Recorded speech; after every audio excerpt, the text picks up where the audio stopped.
I came home early and found my sister and husband in my kitchen wearing nothing but their birthday suits, so I just left and haven't been back since. I can't move. If I move, it becomes real and I have to accept what I saw and think of what's next. I came home from work early and saw my sister's car, thinking maybe she was dropping off some food from her job. But no, I walk in and see my husband and sister with no clothes on in my kitchen. The kitchen I paid for. As soon as I registered what I saw, I got into my car and left. I kept driving, just driving until I found the hotel I'm at now. I don't want to believe it. I don't know what to do. My sister, my only family, and my best friend, the one who's supposed to be there for me and support me. My husband, my person, my other half, the one who's supposed to love and respect me. The two most important people in my life have ruined everything.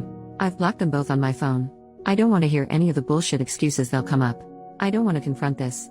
I want to go back to this morning when everything was fine. Update, 3 days later. Sorry for not replying to comments and not updating. Things have been hectic. I didn't think I needed to explicitly say this, but when I said I saw them with no clothes on, yes, I meant they were butts out and screwing in the kitchen. I admit mentioning that I paid for the kitchen was odd and kinda funny. But anyone that knows me knows that the kitchen is my pride and joy, so yes, when I saw my sister and husband screwing in my kitchen, it stuck with me.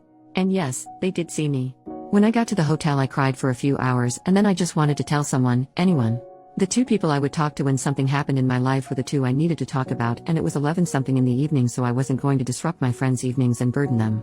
So instead I came to Reddit thinking not many would see it. The response I received was overwhelming though. I want to say thank you to everyone that sent me kind words and advice.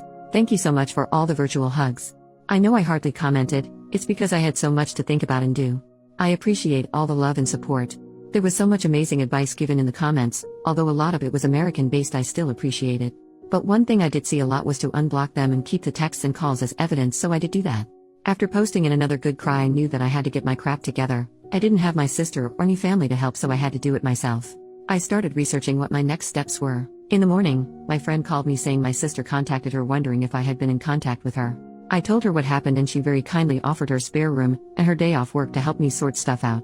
I called in sick at my job and my friend helped get things done. I got in contact with my friend who works at a bank and she helped me start sorting my financials. My friend also found me a lawyer to consult with. After my phone consultation with the lawyer, I was so overwhelmed. I now know why so many women don't divorce their cheating husbands. It's such a lengthy, expensive, and emotionally draining process. I, fortunately, make a stable income and can support myself, and we, fortunately, don't have kids. I have to remember that things aren't going to happen in one day. It will all take time. As for the house, unfortunately, his parents did buy it for us, and to be honest, after what I saw, I don't want it anyway. I will try to get reimbursed for my beloved kitchen, otherwise, it can burn for all I care. This has been super draining, but I knew I had to talk to them. I already knew there was no coming back for my husband, and when I checked his messages, they were exactly what I thought they would say. I'm sorry. It's not what it looks like. We didn't mean for it to happen. Please come home. I love you. Blah blah blah. Just absolute bull crap. A small part of me thought maybe I could find it in me to forgive my sister, as we only have each other. But after I opened her messages, all hope was lost. She used the same excuses we heard our father use when he cheated on our mother and beat us. She said the same things our mother would say when she would excuse our dad's behavior and also beat us. I spoke to her this morning and asked her to tell me straight up who, what, where, when, and why. She told me back in July when I went on a girls' trip she was at our house and joked to my husband that I would cheat on him on the girls' trip because that's what always happens. He said nah, and they joked about it, but she said he could get even with me, and they ended up doing it once. One time lead to 2 to 3, then to whenever they could do it. There was never any evidence or signs or anything that I was going to or even thinking of cheating. I told her we were done and there is nothing she could do to bring us back together. I later received a call from an unknown number.